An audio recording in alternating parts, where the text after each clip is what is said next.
Tọ́pẹ́ Àlàbí ò tí bẹ̀rẹ̀ birthday party tí Ṣèyí Ẹdùn ti débẹ̀. Ńgbà tó wá dọdún yìí ṣé Tọ́pẹ́ Àlàbí rántí celebrate Ṣèyí Ẹdùn.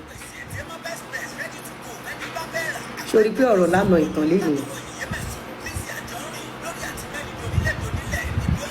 Lọ́lá Fádúrì ṣé Ìyábọ̀ Òjó rántí celebrate birthday.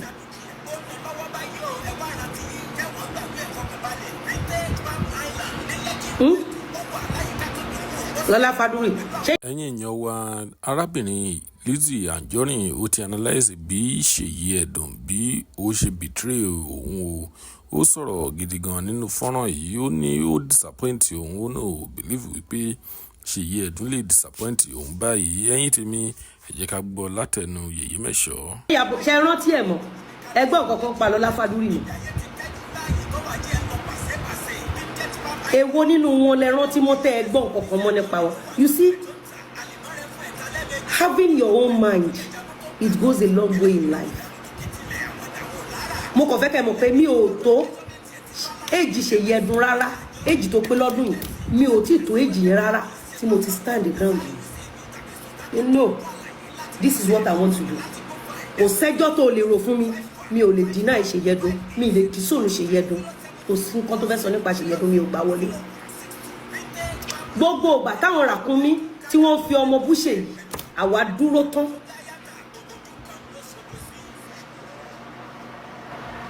Kò sí èpè tán ọ̀ṣẹ́ fún ọ̀tá wa tán lórí Ṣèyí. Kò sí ọ̀rọ̀ àlùfàǹṣá tí wọ́n sọ sí wa tán nígbà tí Ṣèyí wojú Ọlọ́run. Orí platform yìí láti gbàdúrà tọ́lọ́ dẹ̀ pèsè méjì fún wa.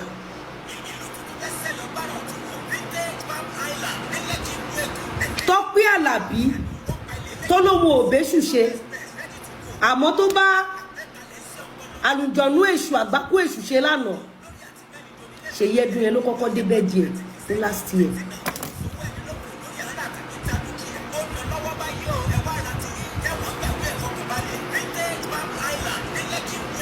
Nígbà tí Ṣèyí Ẹdùn wá lọ pátì Tọ́pẹ́ Àlàbí last year yẹn, ṣé Tọ́pẹ́ Àlàbí wá lọ lé Ṣèyí lọ́dún yìí ó fi reciprocate pé láti inú ayé àwọn àtàyè ti ń gbógun Ṣèyí Ẹdùn ìyá àbèjì ló kábọ̀. Nígbà tí Ṣèyí bímọ mi ń lọ lé ẹ̀ kí mo fẹ́ celebrate our online, mi ò tójú bọ lé ẹ̀ torí mo mọ̀ pé wọn ò lè pass test loyalty yẹn.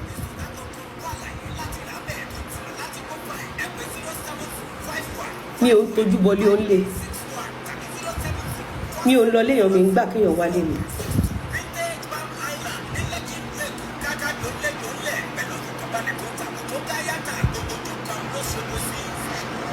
Gbogbo court cases, gbogbo police case, gbogbo DSS cases, gbogbo wàhálà, gbogbo kọ́ ba business jẹ́, gbogbo kọ́ àtàkì èèyàn orí Ṣèyí Ẹdùn ló ti bẹ̀rẹ̀.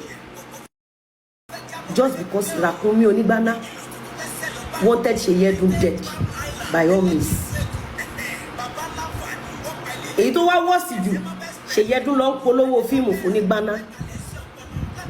Ńgbà tí fíìmù Ṣèyí Ẹdùn wá jáde, ṣé Ràkúnmí Onígbáná polówó fún Ṣèyí Ẹdùn?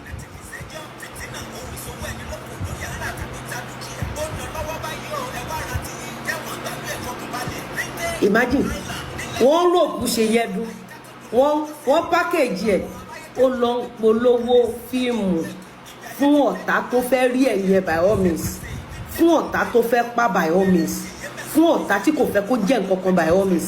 Ṣèyí Ẹdùn bẹ̀ sí lọ polówó fíìmù fún ọ̀tá tó ń ro kúrò látogún ọdún.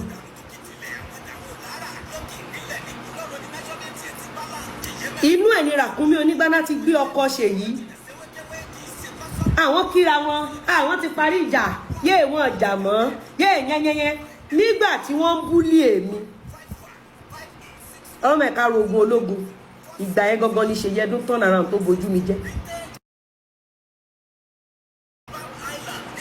Báwo lẹ ṣe fíìl nígbà tẹ́ ẹ rí Ṣèyí pé olóòtú kọ́kọ́ dé pàtí Tọ́pẹ́ Àlàbí? Má parọ́, báwo ni wọ́n ṣe fíìl? Báwo ni wọ́n ṣe fíìl? Báwo ló ṣe fíìl?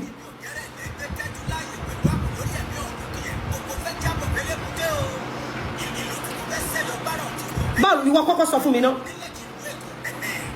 Even tó o bá rí òkò jókòó sí, báwo ló fi pè Ṣèyí Ẹdùn yẹn ló kọ́kọ́ dé pàtí Tọ́pẹ́ Àlàbí ní few months after tó ṣorí burúkú ní ọba small.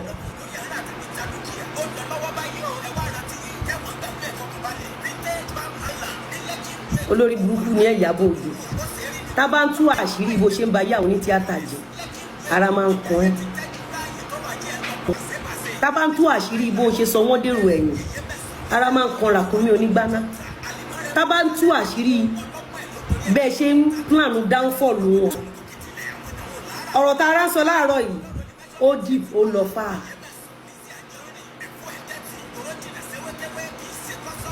Who is on TikTok begging for 20 roses?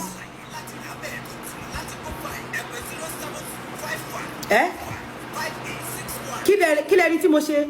Ara dákẹ́. Àbí àdákẹ́.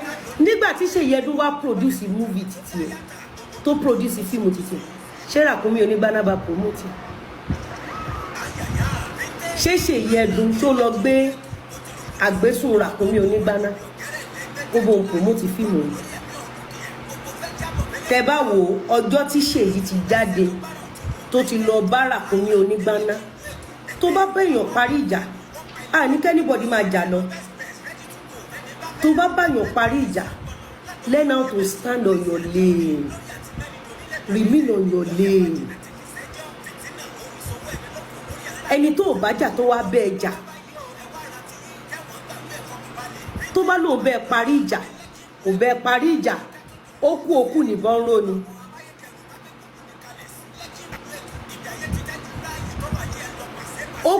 Ó kù nìbọn ró.